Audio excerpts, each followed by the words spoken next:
Meus irmãos, a paz do Senhor, graças a Deus que tem nos dado vitória por nosso Senhor Jesus Cristo.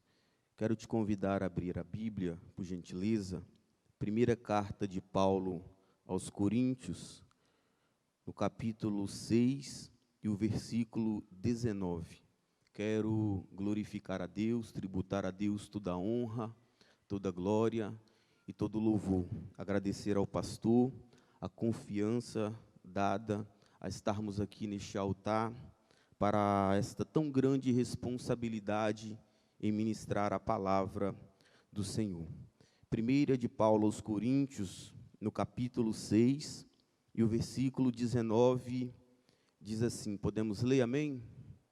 Ou não sabeis que o vosso corpo é o templo do Espírito Santo, que habita em vós, proveniente de Deus, que não sois de vós mesmo?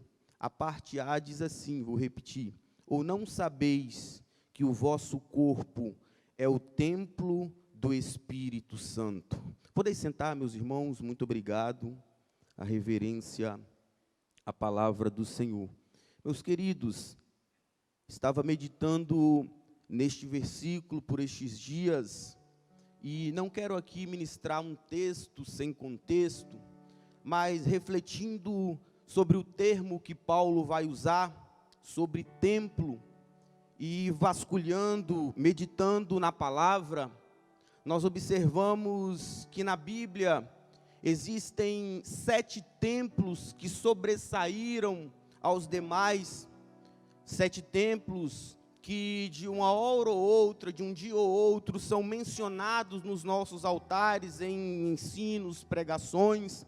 Eu não estou dizendo as 7 cartas, as 7 igrejas da Ásia, a saber, Esmirna, Pérgamo, Sardes, Tiatira, Filadélfia, Laodiceia e a emblemática igreja de Éfeso, mas eu estou dizendo de 7 templos que, se nós meditarmos de Êxodo a Apocalipse, nós não encontraremos.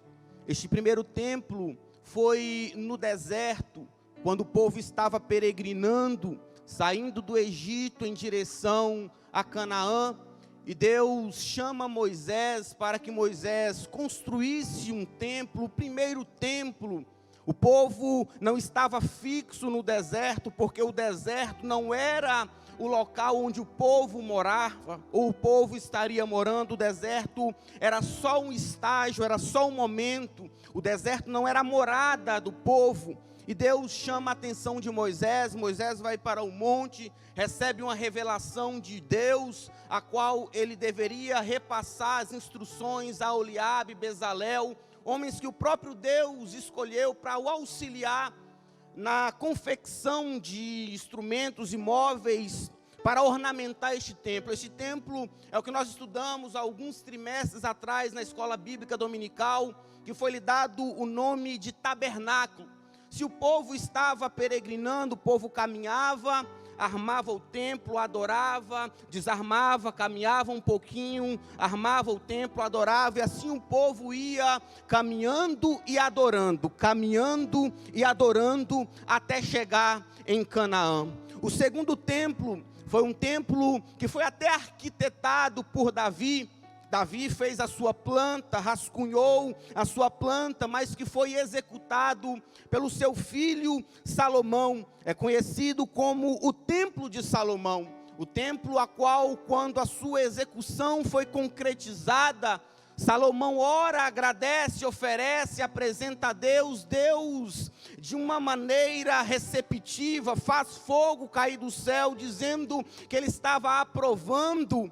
E Deus promete ao povo que depois que o povo orasse, se convertesse dos seus maus caminhos, depois que o povo buscasse a face do Senhor, depois que o povo se humilhasse, Deus estenderia os seus olhos, e a oração do povo feita naquele tempo seria ouvida por Deus. Este segundo templo, chamado Templo de Salomão, que mais tarde foi destruído por Nabucodonosor, quando sabotou o povo e levou para o cativeiro.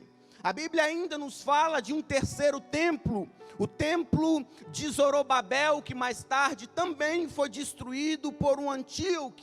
A Bíblia fala que de um quarto templo este que já era nos tempos de Jesus. A Bíblia diz que certa feita Jesus está olhando para o templo e Jesus chora porque Jesus prevê o que iria acontecer com este templo. É o templo de Herodes. E Jesus olhando para este templo, Jesus chora e lamenta dizendo: Jerusalém, Jerusalém, que mata os profetas e apedreja aqueles que lhes são enviados. Quantas vezes, Jerusalém, tentei vos acolher como uma galinha debaixo das penas, mas tu não tem dado ouvido. Esse templo de Herodes é o templo de Mateus capítulo 24, a qual os discípulos estão impressionados pela engenharia daquele templo. Um templo muito bonito. Historiadores dizem que de longe do deserto dava para ver o refletido do sol que batia nas colunas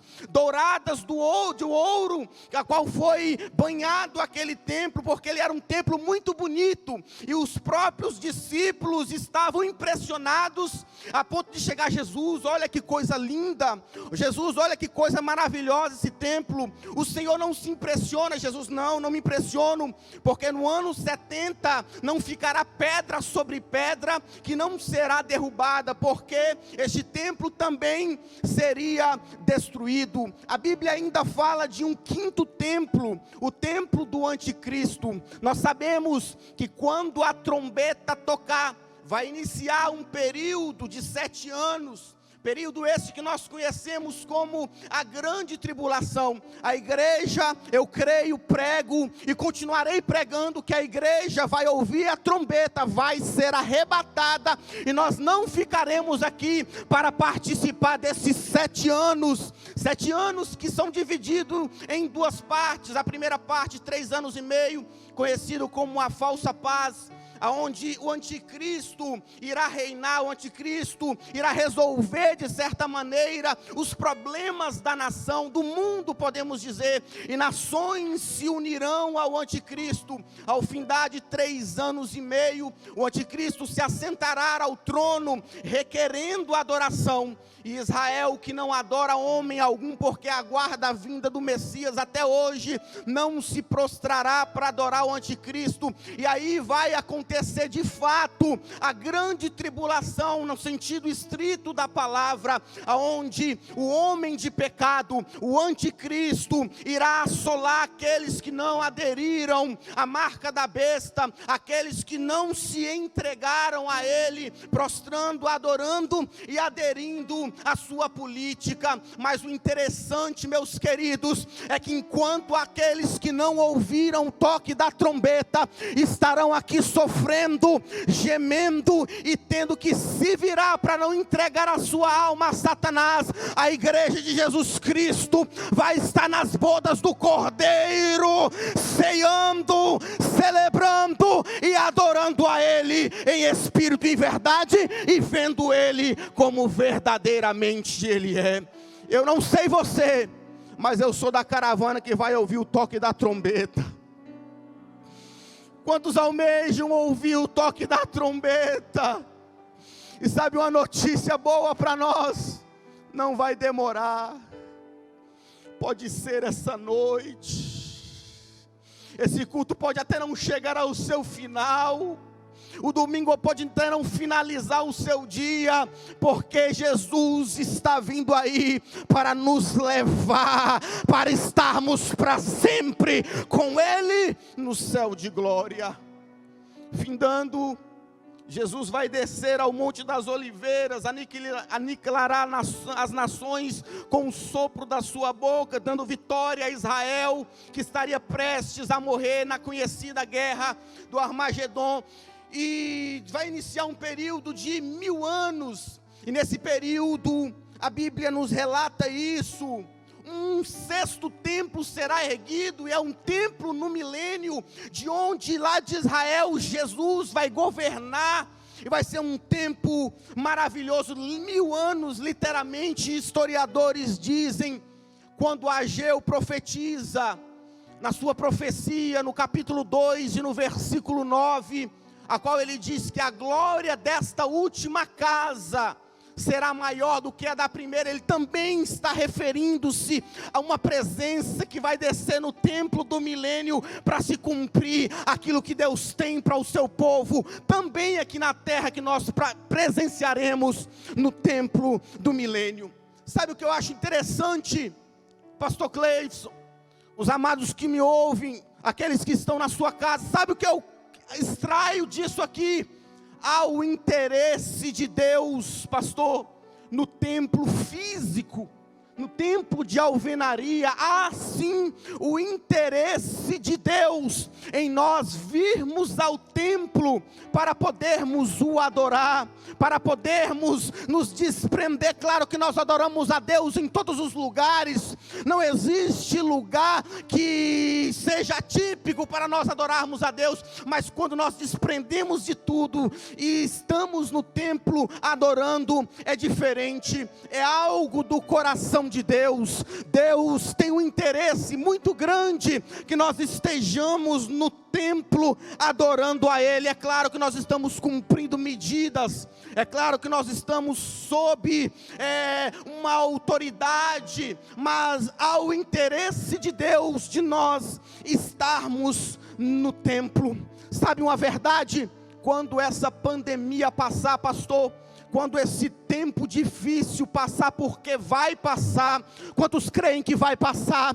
Vai passar. Quando esse tempo difícil passar, sabe uma verdade, pastor? Vai se cumprir o Salmo 27, quando o salmista diz: uma coisa pedi ao Senhor, e eu a buscarei, que eu possa estar no templo, na sua casa, por longos dias. Porque o interessante do salmista não é somente pedir, é pedir e buscar. Eu peço para Ele me ajudar a vir ao templo, mas eu me esforço, eu dou banho no menino primeiro antes, eu arrumo a casa mais cedo, eu deixo para lavar o carro em outro horário, porque quando essa pandemia passar, essas igrejas, as nossas igrejas estarão lotadas, porque Deus nos parou para entendermos que precisamos voltar a estar no templo adorando a Ele.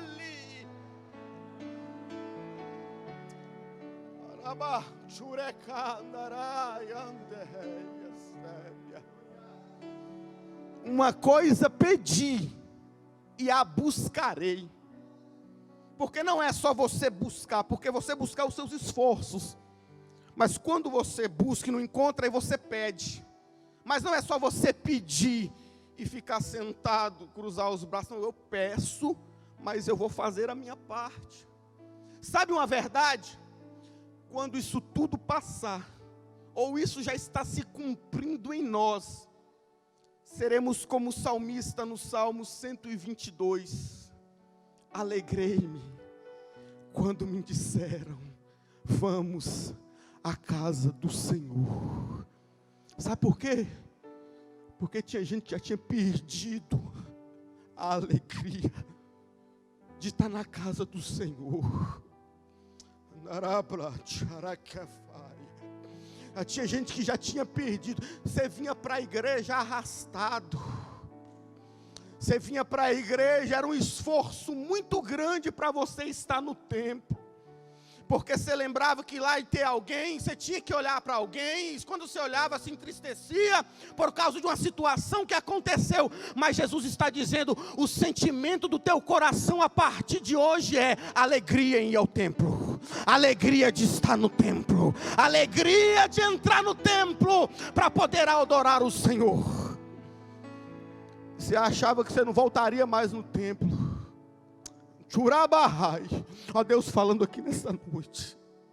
Porque entrou aqui o sentimento do teu coração. Naquela igreja não entro mais. Ó você aqui hoje. Jesus te trouxe aqui nesta noite e vai te devolver a alegria de estar no meio. Ei, você não foi...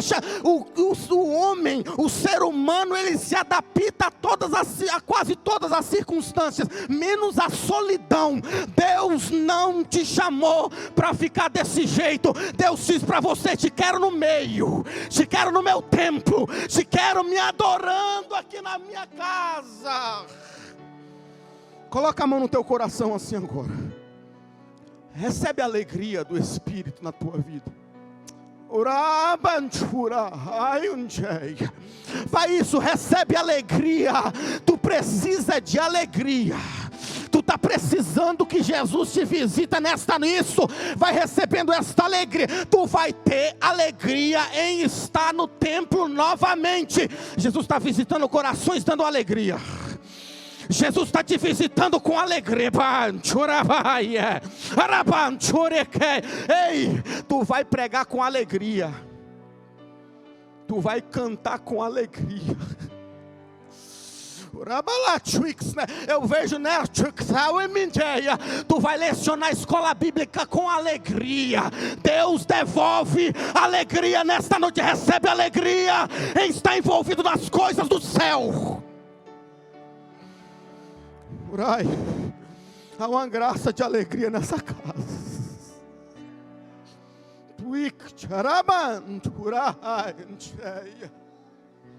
É preciso ter alegria. Eu acho interessante que este templo aqui, a sua matéria-prima que foi usada para erguer, é uma matéria lajota, cimento, que é utilizado para erguer outros monumentos. Mas por que o templo ele é diferente? Porque aqui tem a presença de Jesus. Porque aqui Jesus está aqui. A diferença deste edifício para os outros edifícios é que aqui Jesus é o centro. João, quando estava na ilha de Patmos, ele vai dizer no capítulo 1, versículo 12: e voltei-me para ver quem falava comigo, e vi 7 castiçais de ouro. Esses 7 castiçais representavam, cada haste daqueles castiçais representava uma igreja da Ásia. Ele vai dizer, e no meio dos 7 castiçais, um semelhante ao Filho do Homem. Sabe o que João estava dizendo? Jesus estava no meio das igrejas. Jesus estava no meio dos 7 castiçais. Alguém está sentindo Jesus aqui? Alguém já chorou porque já sentiu Jesus aqui? Você já sentiu Jesus aqui nessa noite? Jesus está aqui.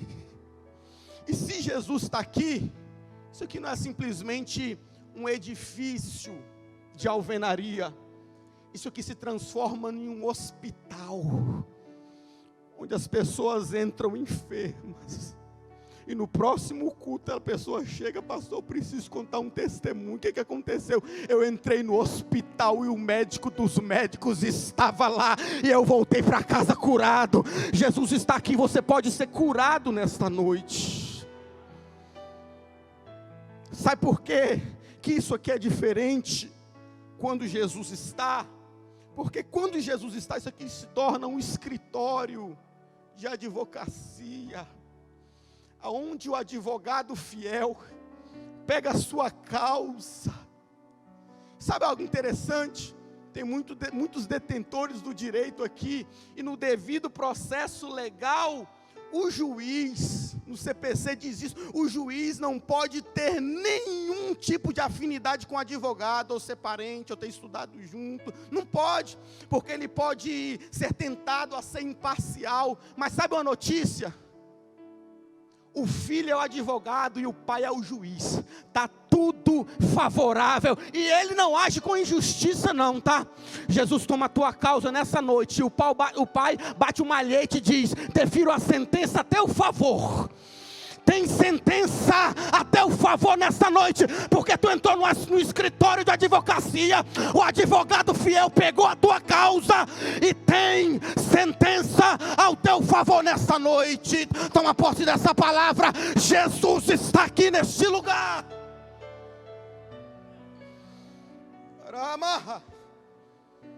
Ramachaya. Isso aqui é um consultório de psicologia, onde o psicólogo Jesus não é num divã que você deita nos braços de Jesus, Ele te atende, Ele te ouve. Aí você pode se abrir, você pode se abrir, Jesus te entende. Jesus te entende, Jesus te ouve, não te julga e ainda resolve o seu problema. Esse é o Jesus que nós servimos. Você já falou para Jesus hoje qual é o teu dilema? Você já falou para Jesus hoje qual é o conflito que está sabotando as suas noites? Você já se explicou, você já se abriu para Jesus nessa noite e falou: Jesus, eu não estou conseguindo dormir, é por isso. Jesus, eu não estou conseguindo ter paz, é por isso. Ei, se abra com Jesus nessa. Já tem alguém se abrindo, conversando com Jesus, e Jesus manda dizer para você: recebe paz na tua alma, recebe paz no teu coração. Você vai ter crise, você vai ter paz em tempo de crise. É possível o crente ter paz em tempo de crise, porque a Bíblia diz que a paz dele excede todo entendimento. Como assim a paz dele excede em todo entendimento? Porque alguém vai olhar para você e vai falar: como que mediante a tudo que essa mulher está passando, ela consegue ter paz? Não entende, pastor? Como? Tudo que esse jovem está passando, o medo do amanhã, o medo do futuro, o medo do que vai acontecer. Ei, tu tinha muitos planos para esse ano. Tu tinha muitos projetos para poder realizar esse ano, mas aí a situação foi apertando e tu está entrando em um dilema, tu está entrando em um conflito terrível. Mas Deus me ordena nesta noite, pelo poder da sua palavra, ministrar paz ao teu coração. Recebe paz nessa alma agora, porque Jesus te traz calma hoje.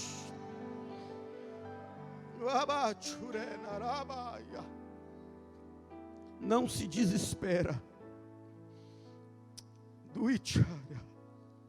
Não tome decisão precipitada.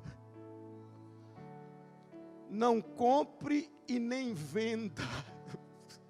Foi isso que Jesus falou comigo essa semana. Todo mundo apertando: faz isso, faz isso. Aí Jesus falou: não compre e nem venda sem a minha autorização. Porque tempos difíceis, tudo que você vai fazer, você tem que pensar, orar, analisar. Pensar, orar e analisar. Espera Jesus autorizar. Tu está entendendo? Espera Jesus autorizar. Eu acho interessante, já estou finalizando, pastor, é que Lucas vai escrever em Atos, capítulo 7, versículo 49, que o Altíssimo não habita em templos feitos por mãos humanas. Aí parece que eu desconstruí tudo que eu ia construir agora enquanto ministro. Parece que tudo que eu falei agora foi por água abaixo. Não.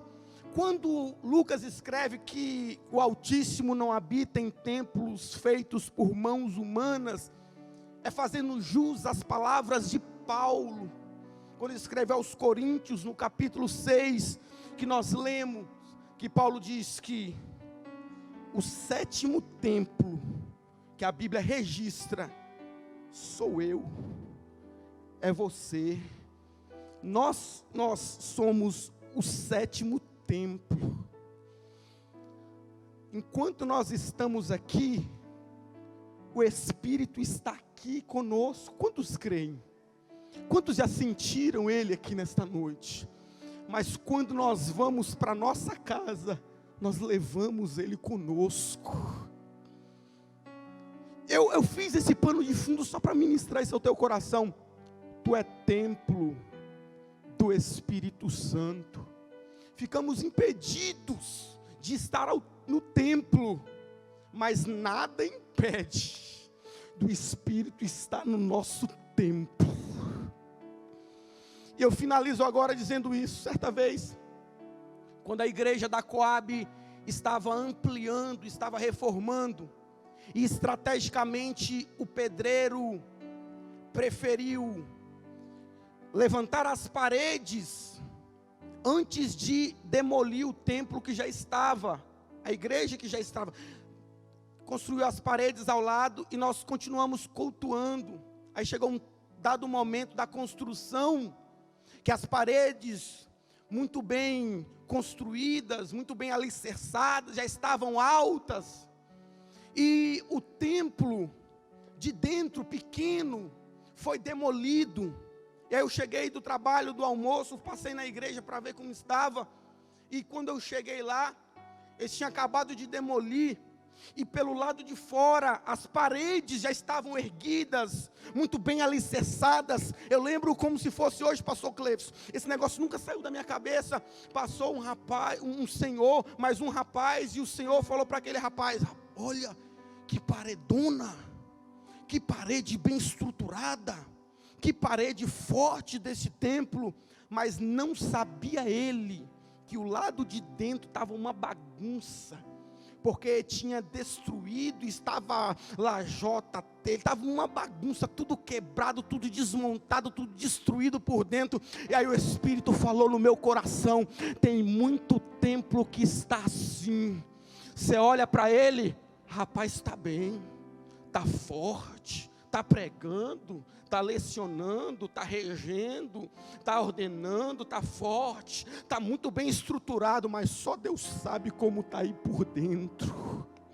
Mas só Deus sabe como está teu templo por dentro. Mas Jesus viu, sabe como você está, e diz: eu quero te construir nessa noite. Eu quero te construir de dentro para fora. Eu aprendi pela palavra do Senhor que não existe restauração do céu de fora para dentro. Existe um Jesus que primeiro ele restaura de frente para fora. Já observou Ezequiel 37? Primeiro foi os ossos, depois os nervos, depois a carne e depois a pele. Por que que em meio àquele como diz, aquele ruído, aquela situação toda, aqueles ossos que estavam destruídos, ele de forma organizada restaurou primeiro os ossos? Quando falo de osso, falo de estrutura, falo de esqueleto que nos mantém ereto, que nos mantém de pé. Aí depois que ele firmou o esqueleto, construiu o esqueleto, a estrutura, aí depois vem o nervo, a carne e depois a pele, a estética. Sabe o que Deus está dizendo para alguém nessa noite? Eu estou te reconstruindo de dentro para fora. Eu preciso mexer aí dentro. Eu preciso consertar aí dentro. Você entrou aqui de uma maneira, mas Jesus que te trouxe para cá, diz para você nessa noite: eu te conserto de dentro para fora. Jesus está tirando alguma coisa aí. Jesus está preenchendo com outra coisa aí, porque é necessário. Eu sinto Deus nessa noite, construindo, reconstruindo templos por dentro. Tu é templo do Espírito Santo. Tu é templo do Espírito Santo. Ah, mas eu não tenho sentido mais ele até ontem, porque você vai sair daqui hoje com alegria, com paz, provocada pelo Espírito. Recebe alegria, recebe paz, recebe o Espírito de Deus na tua vida nesta hora. Você pode levantar a sua mão assim, levanta. Agora recebe. Orante. Até um tempo que você não fala em línguas, recebe. Até um tempo que tu não profetiza, recebe. Até um tempo que tu não chora na presença, recebe o Espírito de Deus nesta noite. Ele quer te colocar de, não importa o que te derrubou, Ele te coloca de pé nesta noite. Fica de pé, deixa eu fazer uma oração por você. templo e morada do Espírito Santo.